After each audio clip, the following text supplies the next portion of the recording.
예, 지난달 8월 22일이었죠. 우리는 뉴스를 보면서 정말 소름 돋는 그런 광경, 그런 뉴스를 우리는 보았습니다. 뭐였냐 하면은 우리 그 북한 김정은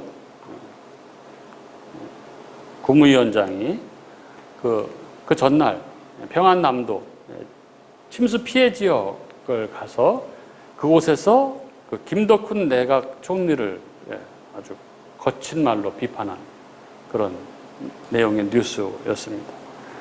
예, 이곳이 간석지였는데 여기가 이제 침수 피해를 입었는데 제방 배수 구조물 설치 공사를 제대로 설치하지 않아서 침수가 됐다고 하면서 이 업무를 제대로 처리하지 못한 간부들을 비판하면서 그 책임을 김덕훈 총리에게 따진 거죠. 그러면서 뭐라고 했냐면 이렇게 이야기했습니다. 최근 몇 년 어간에 김덕훈 내각의 행정 경제 규율이 점점 더 극심하게 문란해졌고 그 결과 건달뱅이들의 무책임한 일 본세로 국가 경제 사업을 다 말아먹고 있다. 그러면서 내각 총리의 무책임한 사업 태도와 사상 관점을 당적으로 똑똑히 검토할 필요가 있다. 이렇게 말했다는 것이죠. 이렇게 말한 그 사람이 누구입니까? 그의 말 한마디면 사람 목숨이 파리 목숨이 되는 저 북한의 철권 독재 통치자 김정은의 말이었던 것이죠. 이 말을 들은 김덕훈 총리의 마음은 어땠을까요? 여러분, 야, 정말 상상도 할 수 없겠다, 그 마음이. 막 그런 생각이 그 뉴스를 보면서 들었습니다. 오늘 말씀에 정말 이것과는 비교할 수도 없는 아주 너무나 충격적이고 무서운 경고가 있습니다. 그것도 3번이나 연속적으로 21절에 한 번, 24절에 2번 나오고 있는 경고인데 오늘 설교 제목이기도 한 너희 제 가운데서 죽으리라 하는 경고입니다. 여러분, 이 경고가 왜 충격적이고 무서운 말씀입니까?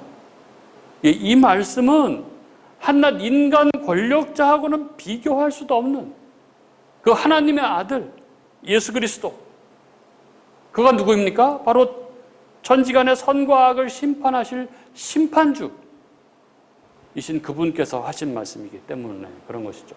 요한복음 5장 22절에 이런 말씀이 있습니다. 아버지께서 아무도 심판하지 아니하시고 심판을 다 아들에게 맡기셨으니, 하나님이 심판하시는데 하나님이 하실 심판을 그의 아들인 예수 그리스도에게 다 맡기셨다고 그렇게 성경은 적고 있습니다. 따라서 이 말씀은 이 땅에 다시 오실 그 재림의 때에 모든 인간을 심판하실 그 심판주가 되시는 예수님의 말씀이기 때문에 더더욱 무서운 경고의 말씀이 아닐 수 없는 것이죠.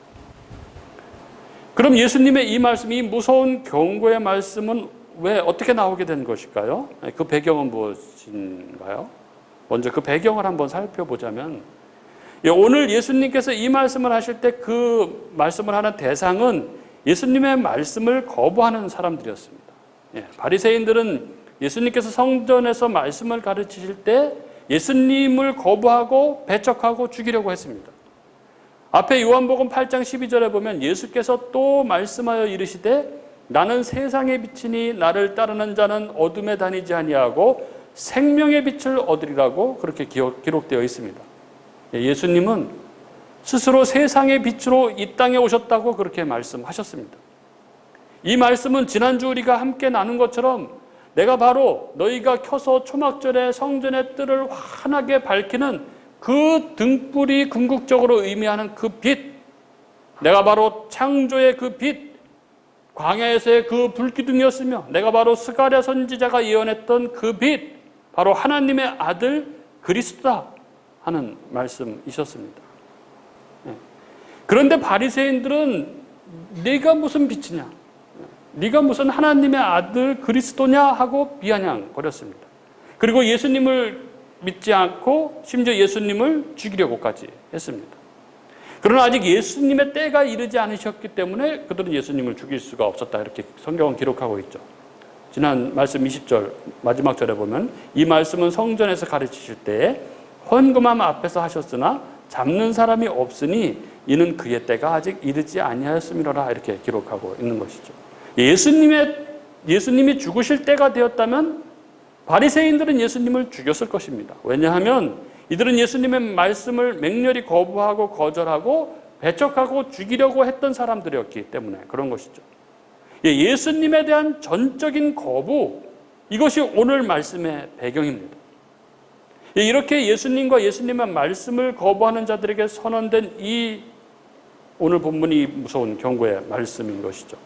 우리 주님께서는 3번이나 반복하시는 이 경고의 말씀, 오늘 본문인데 이 본문을 통해서 우리를 향하신 주님의 음성을 듣는 그런 귀한 은혜의 시간이 될 수 있기를 바랍니다. 자, 본문을 한번 살펴보도록 하겠습니다. 21절은 이렇게 적고 있죠. 다시 이르시되 내가 가리니 너희가 나를 찾다가 너희 죄 가운데서 죽겠고 내가 가는 곳에는 너희가 오지 못하리라. 예수님은 내가 갈 것인데 너희는 나를 찾지 못할 것이다 라고 하시면서 너희는 너희 죄 가운데 죽을 것이다 이렇게 말씀하십니다. 무슨 말씀인가요? 무슨 숨바꼭질을 하는 말씀입니까? 아닙니다. 이건 한가로운 숨바꼭질 이야기가 아닙니다. 굉장히 심각한 이야기인 거죠. 즉 너희는 메시아를 기다리고 찾고 있지만 결국 내가 메시아인 것을 알지 못하고 너희는 죄 가운데서 죽을 것이다 하는 그런 말씀입니다. 너희는 하나님께로, 즉 천국에 가지 못하고 죄 가운데 죽을 것이다 하는 것입니다. 그럼 예수님은 어디를 가신다는 것입니까? 요한복음에서 예수님께서 가리니, 즉 가겠다는 말씀은 아버지께로 간다 이런 의미입니다. 앞에 이 7장 33절에도 보면 예수께서 이르시되 내가 너희와 함께 조금 더 있다가 나를 보내신 이에게로 돌아가겠노라 이렇게 말씀하십니다.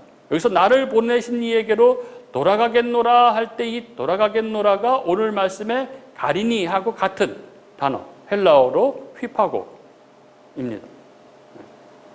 즉 예수님께서 가신다는 것은 예수님께서 아버지께로 가신다는 뜻이고 그래서 이 말은 예수님의 죽으심을 의미하는 그런 말입니다.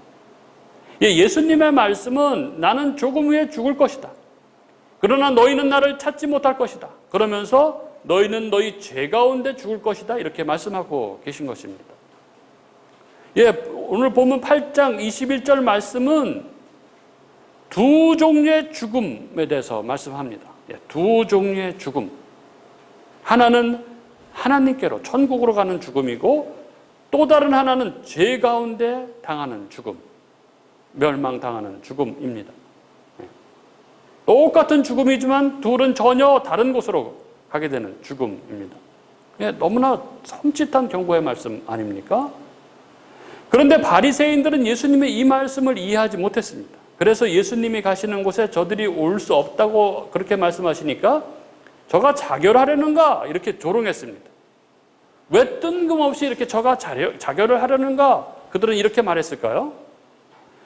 바리새인들이 지금 예수님을 향해서 저가 자결하려는가라고 조롱한 데는 이유가 있습니다. 유대인들에게 있어서 자살만큼 악하고 잘못된 것은 없는 것이죠. 왜냐하면 생명은 하나님께서 주신 하나님께 속한 것이기 때문에 그것을 자기 목숨인 것처럼 여기는 행위인 자살이야말로 죄악 중에 가장 악한 죄악이었던 것이죠. 그러니 만일 예수님이 자살을 하게 된다면 하나님의 백성들이라고 믿는 자기들은 그가 가는 곳을 따라갈 수 없다는 것이죠. 그렇기 때문에 저가 자결하려는가 이렇게 이야기한 것입니다. 무슨 말이냐 하면 그러니까 네가 자결한다면 우리는 너를 찾지 못하지. 그건 악한 짓이니까 하나님을 섬기는 우리는 그런 짓은 못하지 하는 그런 조롱인 것입니다. 우리는 여기 유대인들과 예수님의 일련의 대화 속에서 정말 도저히 만날 수 없는 두 길을 보게 됩니다. 예수님께서도 스스로 말씀하셨지만 예수님께서 가시는 길은 아버지께로 천국으로 가는 길입니다. 그런데 유대인들은 죄 가운데 죽는 길, 멸망의 길입니다. 둘 다 죽지만 가는 길이 전혀 다릅니다. 즉 생명의 빛이신 주님께서 가시게 되는 도착점과 제 가운데 죽는 이들이 가게 되는 도착점은 애초에 건널 수 없는 고랑이 있습니다. 그리고 이 원인을 예수님께서는 23절에 이렇게 말씀하십니다. 예수께서 이르시되 너희는 아래에서 났고 나는 위에서 났으며 너희는 이 세상에 속하였고 나는 이 세상에 속하지 아니하였느니라. 예수님과 유대인들이 다른 길을 갈 수밖에 없는 이유는 둘이 전혀 그 근본이 다르기 때문인 것이죠. 예수님은 위에서 났고 이 세상에 속하지 않았습니다. 그런데 그들은 아래에서 났고 이 세상에 속했습니다. 여러분, 예수님의 이 말씀 앞에 정말 냉엄한 인간 실존이 있습니다. 그것은 바로 인간이 가진 원초적인 한계, 죄 가운데 태어난 인간의 실존입니다.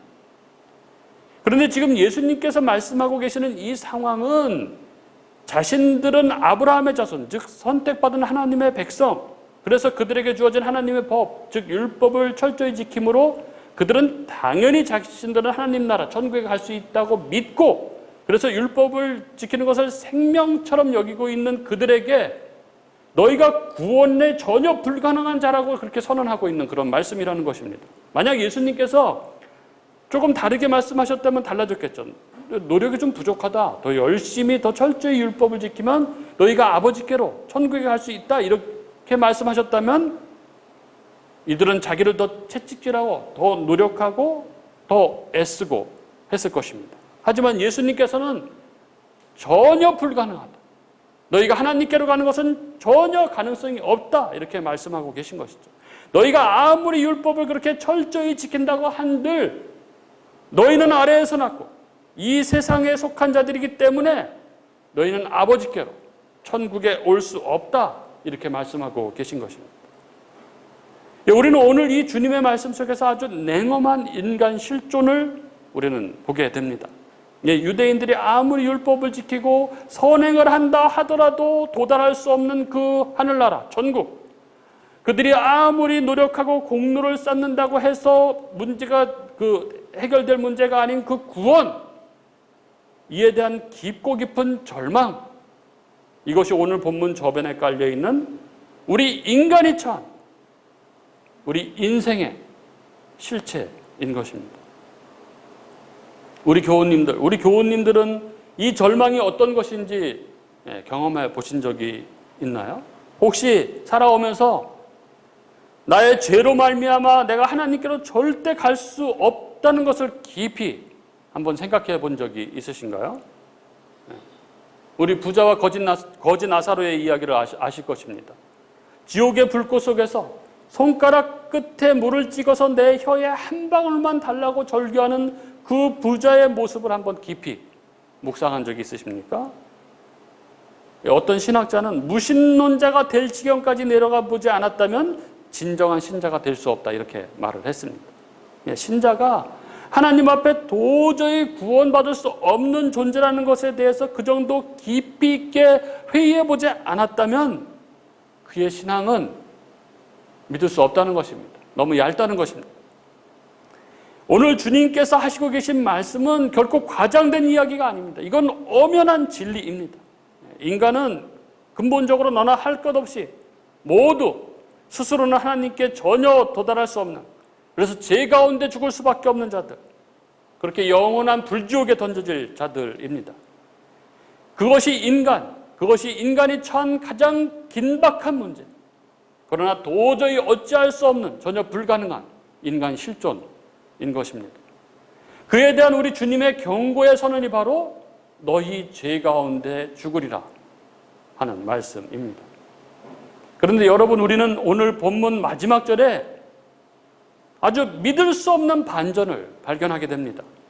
우리가 그렇게 오늘 본문 안에서 너희는 하늘에 속한 자가 아니다 라는 말씀 앞에 우리는 도저히 어찌할 수 없는 깊은 절망, 우린 그런 존재구나 하는 깊은 절망을 느낍니다. 그런데 오늘 본문의 마지막 30절은 이렇게 말씀합니다. 이 말씀을 하심에 많은 사람이 믿더라. 여러분, 우리가 앞서 살핀 말씀 어디에 긍정적인 메시지가 있었습니까? 우리가 앞서 살핀 내용 어디에 많은 사람이 믿었다라고 할 만한 실마리가 있었습니까? 전혀 없습니다. 그런데 결론은 아주 충격적입니다. 너희는 죄 가운데 죽겠고 내가 가는 아버지께로 오지 못할 것이다. 너희는 아래에서 났고 나는 위에서 났으며 너희는 이 세상에 속하였고 나는 이 세상에 속하지 아니하였다. 이런 말씀을 쭉 들어왔는데, 그래서 우리로서는 도저히 어찌할 수 없는 절망 가운데 있는데, 그런데 오늘 본문의 마지막은 이 말씀을 하심에 많은 사람이 믿더라, 이렇게 결론을 맺고 있습니다. 실로 대반전이 아닐 수 없습니다. 그러면 여러분, 어떻게 이런 대반전, 이런 결론이 가능했습니까?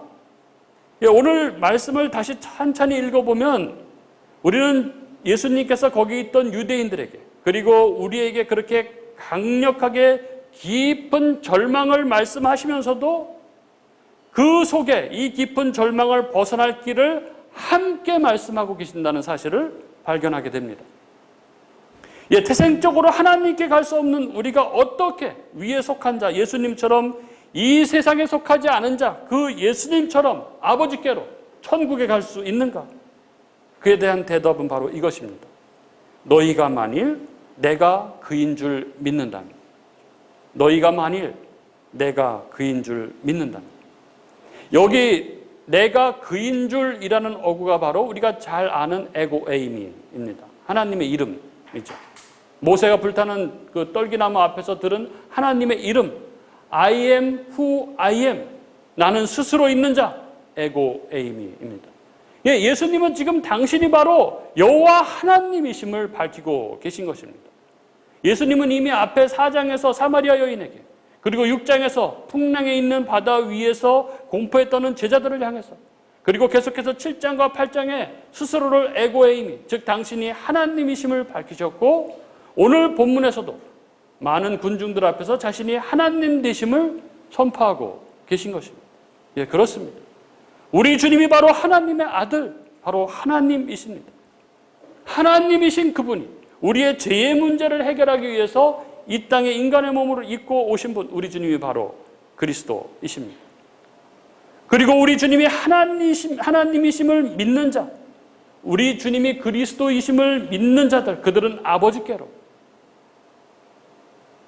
하나님께로, 천국으로 갈 수 있는 것입니다. 이것이 바로 복음입니다. 기쁜 소식입니다. 절망 가운데 죽을 수밖에 없는 존재, 죄 가운데 죽을 수밖에 없는 존재인 인간이 하나님께로 갈 수 있는 길은 바로 우리 주님이, 우리 예수님이 하나님의 아들이심을, 그가 그리스도이심을 믿는 것입니다. 그러면 그분이, 우리 주님이 하나님이심을 어떻게 할 수 있습니까? 어떻게 우리는 알게 됩니까?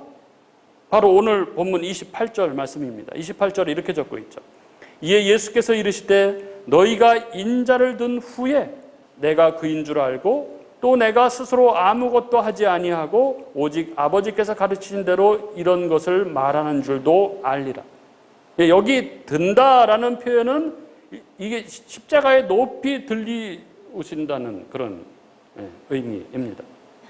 여기 이 바리새인들이 결국에는 예수님을 십자가에 달 것을 요구하고 결국 예수님께서는 십자가에 달리실 것입니다. 그런데 그때 예수님께서 십자가에 달리실 그때 그 십자가에서 내가 그인 줄, 내가 스스로 있는 자, 내가 하나님인 줄을 너희가 알게 될 것이다, 이렇게 말씀하고 계신 것이죠. 십자가 사건, 예수님의 십자가의 죽으심이 없다면 아무도 예수님이 누구신지, 예수님이 왜 이 땅에 오셨는지, 예수님이 하신 일이 무엇인지를 알 수 없었을 것입니다. 십자가는 예수님이 누구신지, 그분이 왜 이 땅에 보냄을 받아 오셨는지, 예수님의 사명이 무엇인지를 알게 합니다. 십자가를 통해서 우리는 예수 그리스도의 복음이 무엇인지를 깨닫습니다. 십자가를 통해서 우리는 우리의 죄인됨, 그리고 그 죄인 위에 부어지는 하나님의 진노와 저주를 봅니다. 그리고 십자가를 통해서 우리는 죄인을 향하신 하나님의 사랑을 봅니다.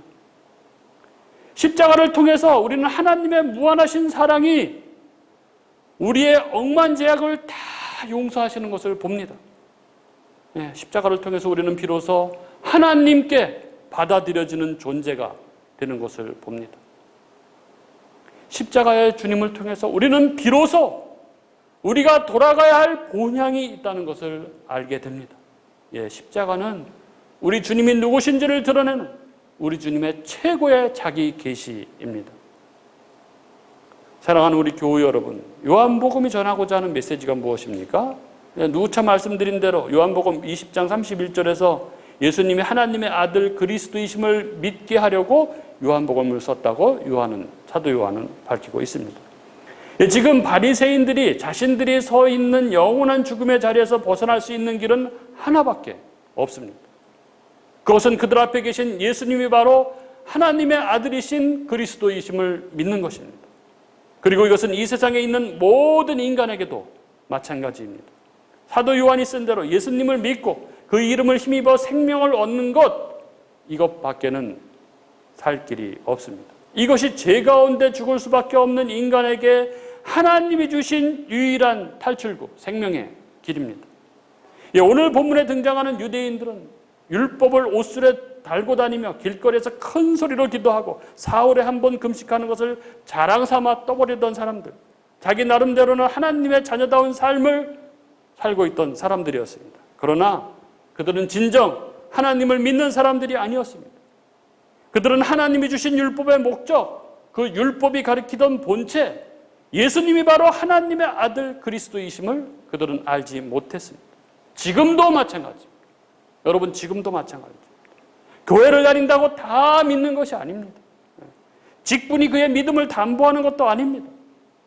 집사, 권사, 장로 직분을 받고 열심히 봉사하고 기도할 때 보면 눈물 흘리면서 기도하는 사람 중에도 예수님이 하나님이심을, 그가 우리의 죄를 위해서 죽으신 그리스도이심을 믿지 않는 사람들이 많이 있습니다. 그들 중에는 모든 종교에 다 구원이 있다고 말하는 사람들이 있습니다. 아주 많이 있습니다. 그리고 그들이 처한 엄중한 현실은 그들은 결코 하나님께로 천국에 갈 수 없다는 것입니다. 그들은 결국 죄 가운데 죽게 된다는 것입니다. 너희 죄 가운데서 죽으리라.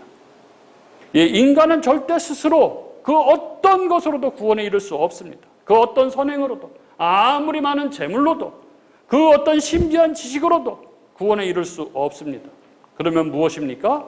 이 절망에서 벗어날 수 있는 유일한 길, 그 구원의 길은 오직 예수입니다. 너희가 만일 내가 그인 줄 믿는다면, 오직 이 길만이 태생으로 하나님께로 갈 수 없는 자, 우리가 위에 속한 자 예수님처럼, 이 세상에 속하지 않은 예수님처럼 아버지께로 갈 수 있는 유일한 길인 것입니다. 사랑하는 우리 교우 여러분, 참된 믿음으로 서실 수 있기를 바랍니다. 우리 주 예수께서 하나님의 아들 그리스도이심을, 오직 예수 안에만 하나님께로 가는 길이 있음을 믿고 날마다 그 주님의 하나님 되심이 드러난 십자가를 붙들고 그 하나님 나라 본향을 향해 달려가는 저와 여러분이 될 수 있기를 바랍니다. 제가 참으로 많이 배우고 존경했던, 이 시대 최고 영적 거물이라고 불렸던 팀 켈러 목사님이 지난 5월 소천하시기 이틀 전 했던 기도가 늘 제 마음속에 깊이 남아 있습니다. 그런 죽음을 이틀 앞둔 병상에서 이렇게 기도했다고 보도가 되어 있습니다. 그동안 저를 위해 기도해 주신 모든 분들께 감사드립니다. 그리고 나를 사랑해 주는 가족에게도 감사합니다. 하나님께서 나에게 주신 시간에 감사하지만 이제 예수님을 배울 준비가 나는 되었습니다. 나는 예수님을 보고 싶어 더 이상 기다릴 수가 없습니다. 나를 본향으로 보내주옵소서. 우리의 마지막 모습이 이런 모습이길 축복합니다. 죽음을 앞두고 두려움에 몸서리치는 것이 아니라 우리 주님을 배울 마음으로, 그 본향을 향한 그리움으로, 그 가득한 모습으로 마지막을 맞는 저와 여러분이 될 수 있기를 주님의 이름으로 축복합니다.